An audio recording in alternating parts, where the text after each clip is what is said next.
Chapter 6, Epilogue, being a final discussion of assessments and conclusions in which some important matters from the foregoing pages of this volume are reiterated, stressed, and amplified. Also, extracts from further revelations are introduced which throw light on the so-called flying saucer phenomena. 'Tis an age-old truth to say that most myths have their foundations in original fact.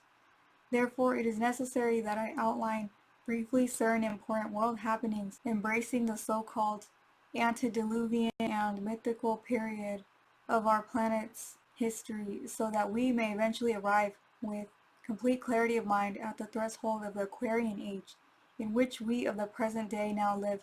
These happenings are linked so closely with the spiritual that it is impossible to arrive at any correct conclusions without taking both these aspects into account. If we can realize that the infinite creator has a definite plan which has to be worked out, then by striving to follow it we shall consequently learn the truth about ourselves and the plan of which we are a part. We shall also be aiding that divine plan a little and justify our incarnate existence upon earth.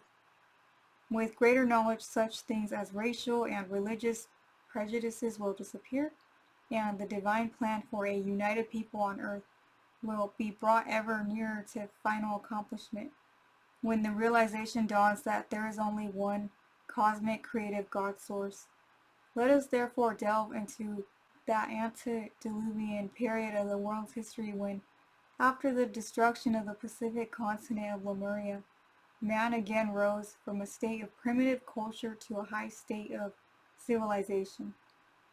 This took place in the large island continent of Atlantis, so my teachers have told me, which existed at the western opening of the Mediterranean Sea. The Azores are in fact the last visible remains of the sunken continent. A wonderful civilization existed there for many thousands of years, and the country was governed both spiritually and materially by divine teachers referred to in biblical legends as the sons of God.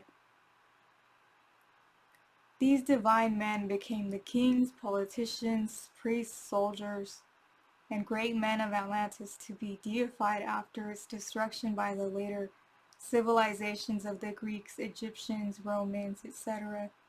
They were well versed in the occult sciences and able to receive the direct commands of God through inspirational contact. I do not mean by this that God, the infinite being, actually spoke with them, but that these divine descendants could read and understand the laws of nature. They understood the language of the heavens, which things were hidden from the evolving beings under their care.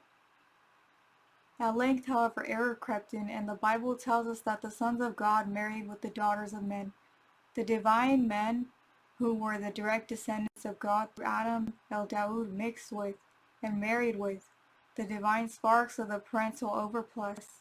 So the divine knowledge became the property of unauthorized persons who used it for their own selfish ends. It became black magic in their hands as opposed to white magic or spiritual wisdom to be used for the helping and guiding of others. So God, perceiving how evil and harmful all this was through the ordinary processes of nature, caused Atlantis with all its marvelous civilization to be disintegrated by earthquakes. The immediate result was that large groups or colonies of the more evolved and enlightened people, guided by an inner cosmic knowledge, migrated in boats and settled in Mexico, Central America, Peru, and eastwards towards Europe and along the Mediterranean seaboard as far as Egypt and beyond through Armenia into Central Asia. The group which interests us most is that one which landed in Egypt near the spot where Alexandria now stands. It was a part of the refugee colony of the biblical Noah which escaped the disaster, some proceeding farther east, as we have already stated. There are many versions of the deluge persisting through the various civilizations which have been looked upon till more or less recently as pure myths, and the Chaldean legends are probably the most detailed. The biblical legend deals with the flood as though it had happened to an inland people who could not conceive of their land sinking beneath the sea, but attributed the catastrophe to 40 days and nights of rain. The Chaldean legend, however, refers to a tremendous cataclysm of not merely rain, but thunder and earthquake, wind and water spout. It refers to men floating upon the sea like fishes and the corpses floating like seaweed. It goes on to say that when the storm abated, the land had totally disappeared. There was no longer any continent. Does not all this agree with Plato's destruction of Atlantis, when he alludes to that dreadful day and night? It was indeed one of Noah's immediate contemporaries whose fleet of boats landed on the shores of Egypt and proceeded to organize the people with him. He was a man of great initiative, and as such, the people looked to him for leadership. It is natural that he would wish to raise a lasting monument to commemorate the great cataclysm from which they had escaped, one which could withstand the ravages of all future storms and floods. Being well versed in the laws of astronomy, he set to work to build the pyramids and sphinx, which are today the stones of remembrance set up at his commands, the Great Pyramid being an astronomical time measure.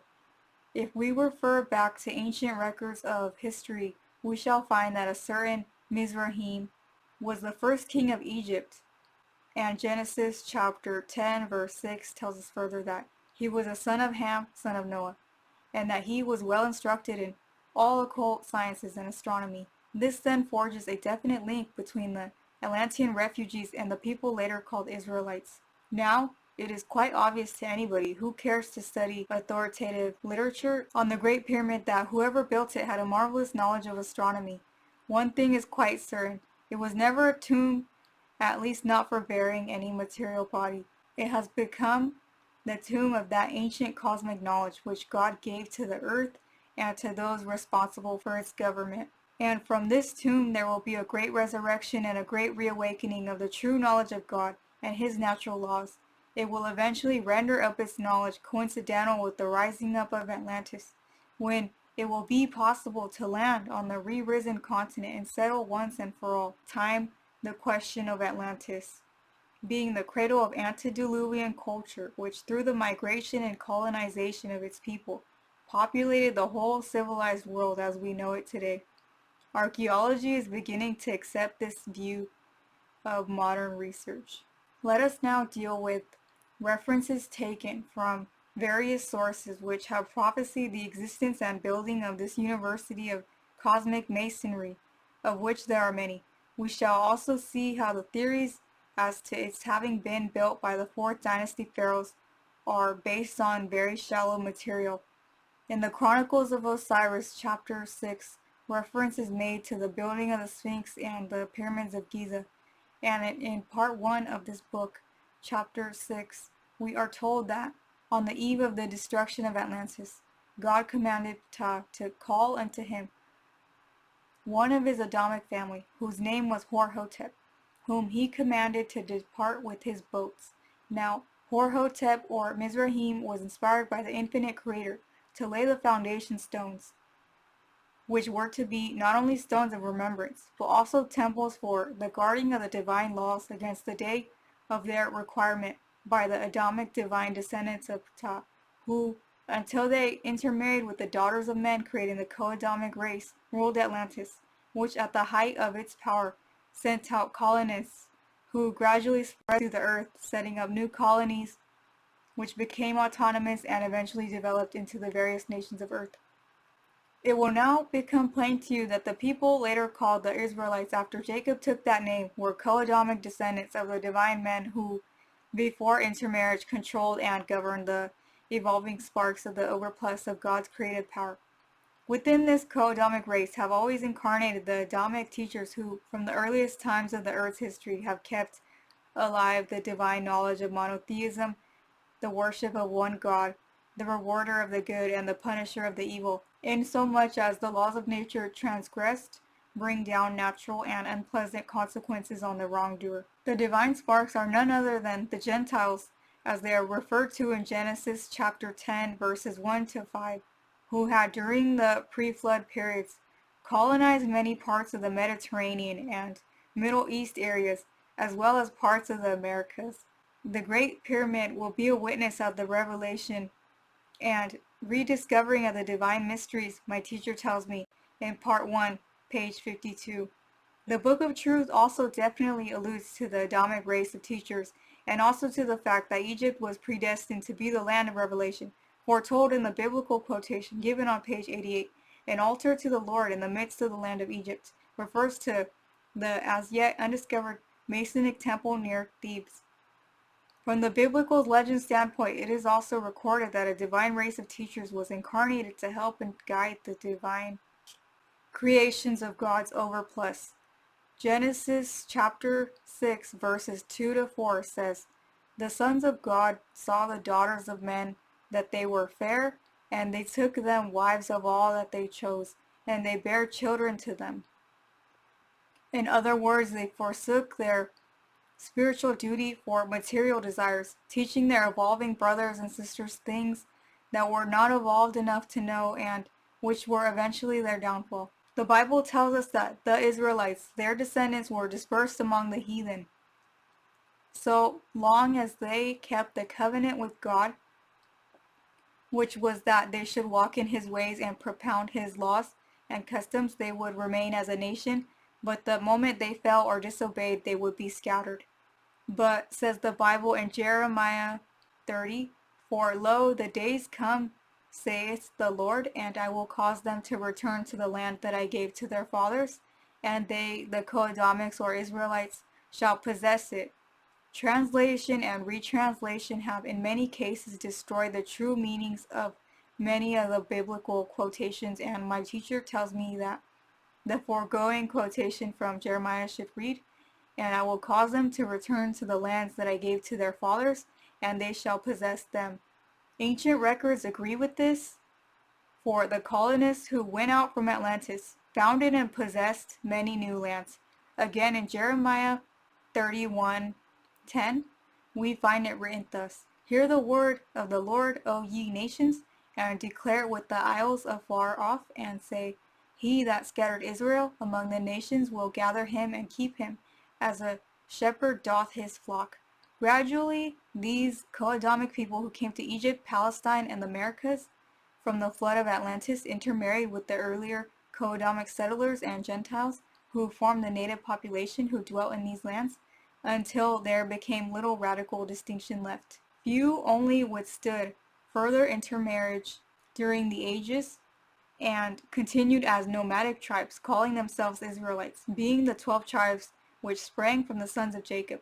We know they drifted into Syria, the region of the Euphrates and Middle Asia, and eventually came back to Egypt about 1700 BC. With the nation of the Israelites dwelt the divine teachers, and Abraham as their leader in the early post-flood period was reminded of the original oath of Atlantis that they should keep alive the customs and teach the ancient divine knowledge to the coming generations upon earth. Since the voice came to me in 1925, many of the prophecies and drawings then given have been proved. Excavations at the Sphinx by the late Dr. Salim Hassan have proved, as far as they have gone, the accuracy of my drawings and plans discussed with the Egyptian Department of Antiquities in 1927. The most recent discoveries at Saqqara by Professor W.B. Emery early in 1953 have uncovered a tomb over 5,000 years old. Dr. Emery comments that the high state of civilization reached equals that of Tutankhamun nearly 2,000 years later, and it is most likely that it was the outcome of a different race whose arrival in Egypt changed the whole cultural life of the Nile Valley. He further said, "It is most likely that in the tombs of Saqqara the answer will be found." The race Dr. Emery refers to is, of course, the Atlantean emigrants who, upon the destruction of their own continent circa 15,000 BC, introduced their culture and customs into Egypt. They founded the dynastic race of pharaohs or priest kings who laid down the plans of and built the Great Pyramids and Sphinx of Lower Egypt as temples of initiation and astronomical time measures. This is further definite corroboration of prophecies given me through the Assyrian scripts. My teacher tells me that civilization today has arrived at a stage in its history when it also faces destruction if it continues upon its headlong rush into materialism. In view of the statement just made, I should like to draw your attention to the late Dr. Garbutt's, then Archbishop of York, pronouncement reported in the Daily Telegraph of the 23rd of September 1953, amongst other London journals, discussing the causes of the retreat from religion and morals generally. Dr. Garbutt said, whilst industrialism encourages many good virtues, the rush of life, the desire to escape from boredom, the pools, the mass amusements, and the fear of silence lead to the atrophy of the spiritual of man. There is no time for delay. Our civilization may be nearer its end than we like to think. The door of opportunity may suddenly be closed. Dr. Garbutt concluded, all I can say is thank God the church is at last awakening to the dangers of the social chaos into which the world is rushing headlong, which embraces the mounting wave of present-day gangsterism brought to light daily in our press. The ecclesiastics throughout the ages have had the opportunity to bring spiritual knowledge to those they have professed to lead, but according to the signs before us, they have failed, and on their own admissions, the churches are steadily emptying. Yet when a humble carpenter who was not from within the state-supported church showed them the way to find God, they killed him because they said he blasphemed against God. In reality, he taught truth, whereas they were the blasphemers, liars, false accusers, and racketeers. I wonder how many of the original truths taught by this simple Galilean are present in today's version of the Christian spirit. The two previous cataclysms of Lemuria and Atlantis, now accepted as proven by astronomical and archaeological research, overtook these continents for the same reason and should serve as a warning. Today we, the descendants of the Atlantean survivors, are faced with the possibility of another cataclysm to our present civilization. Man's desires are bent towards easy living, power, and wealth, to the exclusion of all else. Generally speaking, the generations growing up are materialistic and selfish. They scoff at spirituality, labeling those who embrace it as a little mad. Many of them have allied themselves with the unclean monster of communism, which will stop at nothing to gain world domination, being the embodiment of anti-God. We are now in the atomic age, and mankind, with his incomplete knowledge of nature, has built up just such a potential of destruction as was present when Atlantis was destroyed, in fact, greater on account of the vastness of present-day civilization. Huge magnetic fields are flowing out into space by reason of the fact that each atomic explosion tears a rent in the Earth's magnetic envelope. This causes tremendous stresses on the surface of the Earth and affects the tides and oceans. Also, the global rainfall has become much increased, as corroborated not long ago in the press. The disasters of early 1953, both in Holland and on the east coast of our own country, also the Pacific and Mediterranean earthquakes of the summer and autumn of this same year, were caused by this distorting of the Earth's magnetism, as my teacher tells me.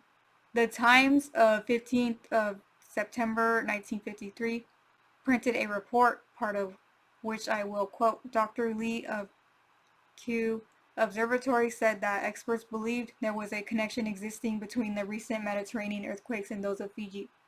The nature of that connection, he said, was not known, but experts could make no prediction about further earthquakes. These disasters will increase in intensity, and if a halt is not called, the chain reaction caused by the atomic test carried out will eventually cause a disaster such as the world has not previously known. Each time that man misuses the forces of God, he eventually brings about his own doom, as in both the cataclysms of Lemuria and Atlantis. The wrath of God will be loosed upon mankind again by reason of his misuse of nature. So will he encompass his own destruction from age to age, until the time comes that he seeks after the knowledge of those things spiritual to the exclusion of his baser, selfish, and material desires. When the scales of knowledge balance evenly between these two opposites, then will God be satisfied and man receive the full benefit of his satisfaction.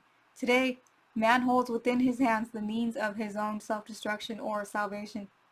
The knowledge of nuclear fission could be of immense benefit to the world, but it was developed and used firstly for destruction and was brought to this planet by the forces of evil dwelling within the planet's astral magnetic envelope.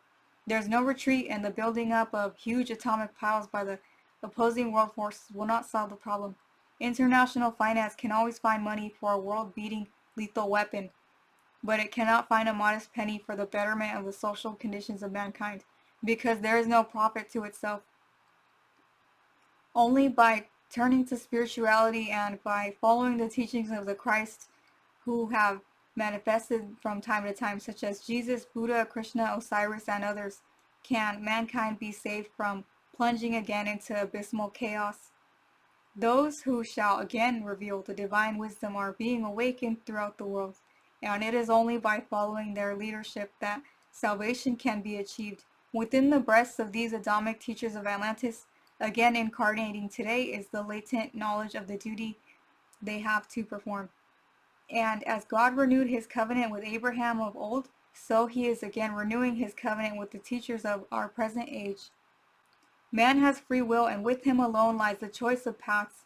Only by cooperation with God, nature, and his laws can he avoid the impending calamity to his race, spoken of by the prophets of old and reiterated by those Syrian scripts. I know this is the truth, and as such I give it to you. There will be further warnings and manifestations. Atlantis will rise again. I quote a portion from the Lament of Horus on the destruction of that continent. Weep for all eternity, for in thine awful desolation shalt thou rise up again from thy watery grave. Take heed, ye nations of earth, lest ye fall into greater tribulation.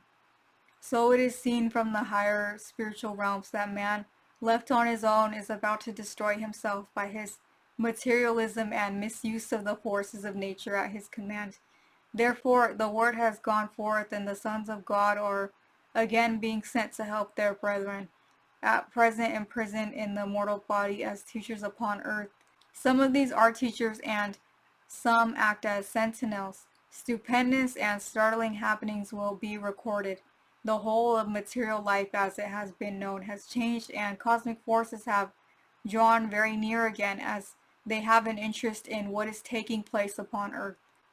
They are forces from interpenetrating spiritual planes and do not come from any spheres of gross matter. They are the same as the sons of God who came to teach the divine sparks in Atlantis, the same as the divine men around whom the legends of the Grail were woven, the knights of the Round Table who have their origin in fact, and who were divine teachers known only to their brethren incarnate upon earth as teachers. Those who are acting as sentinels have the power to create a magnetic conveyance along an uninterrupted beam or track between the material and spiritual planes. In the magnetic conveyance and on this beam, they can come through to the material plane, and passing into matter can materialize this conveyance, popularly called flying saucers, in order to carry out their functions within and around Earth's magnetic envelope. In the same or reverse way, they can dematerialize the conveyance as soon as they are beyond the material envelope and into the higher dimensional thought spheres. They control this magnetic power the same way as we control radio beams, but they operate it direct and without any material medium or radio set. These magnetic conveyances do not land and are not for the purpose of making personal contact with the men of this world, but act as sentinels. Their work is to draw together again through magnetic force any break or leak in the magnetic envelope surrounding this earth. All the universe is held together by the cosmic thought or magnetic force.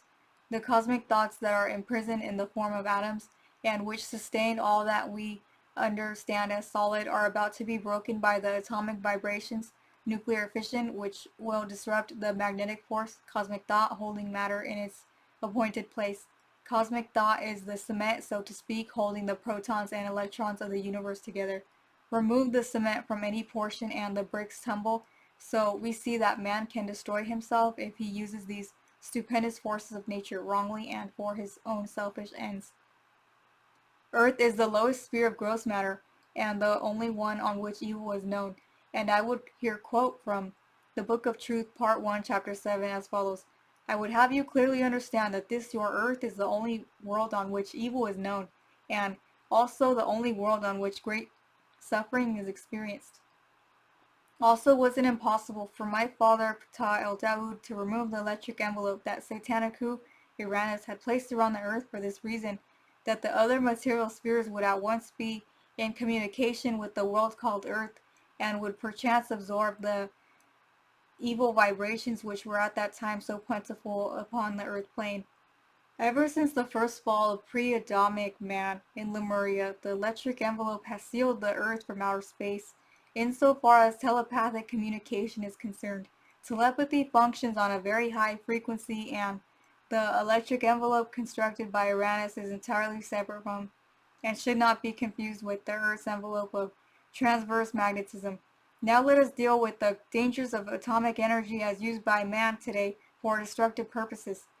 He can destroy himself in astronomical numbers by rending the belt of transverse magnetism, the ionosphere, surrounding the world, thus causing a bombardment by cosmic rays from outer space. Certain of these are so contrary to our Earth that if they reached it in sufficient force, they could destroy it. They constitute, in fact, a universe totally destructive to our gross matter.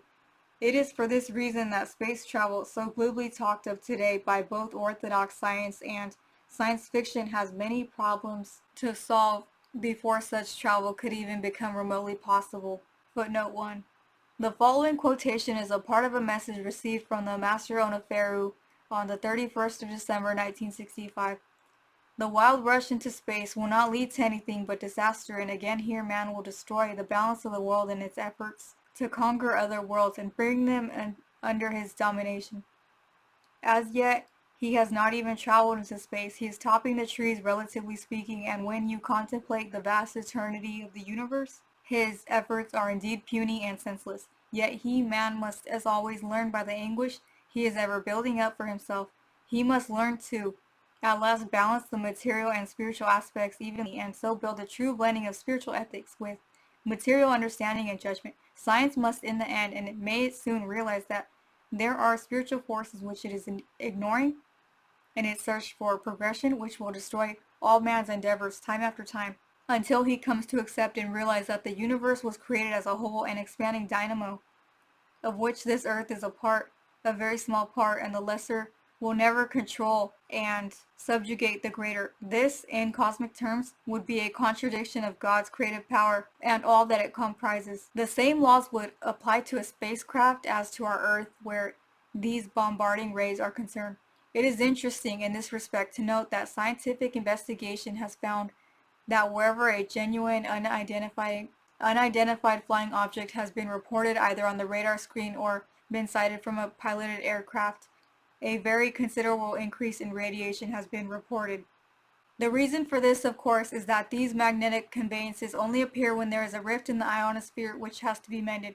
Material scientists may scoff at these things because with all their vaunted knowledge they do not know. They are the recognized authorities or experts, and anything that is as yet beyond their ken they ridicule. With all their calculations they are imprisoned within the dimensions which govern the laws of gross matter, and this will continue until they realize that they must seek from the spiritual downwards and not vice versa. They are like a man going into a dark room and refusing to use the light that is provided so that he can see clearly all the objects in the room. Scientists today do not know all the answers of tomorrow, therefore they should not scoff because they cannot grasp a particular factor. Through intelligent and unbiased investigation, they might save the coming generations untold misery caused by their mental rigidity and inability to accept the fact that the material and the non-material or spiritual must walk hand in hand when dealing with such potentialities as nuclear fission. Atomic research has only touched the merest fringe. From now onward, science must work with nature, God, and not against him. It must not adopt the attitude anymore that there is no God. We may not be able to believe in God garbed in human form as we know it on this earth, but we must realize that we owe our existence to an ultimate intelligence, and that if we profane or misuse his laws, we shall reap the reward of cause and effect, called in religious writ the wrath of God.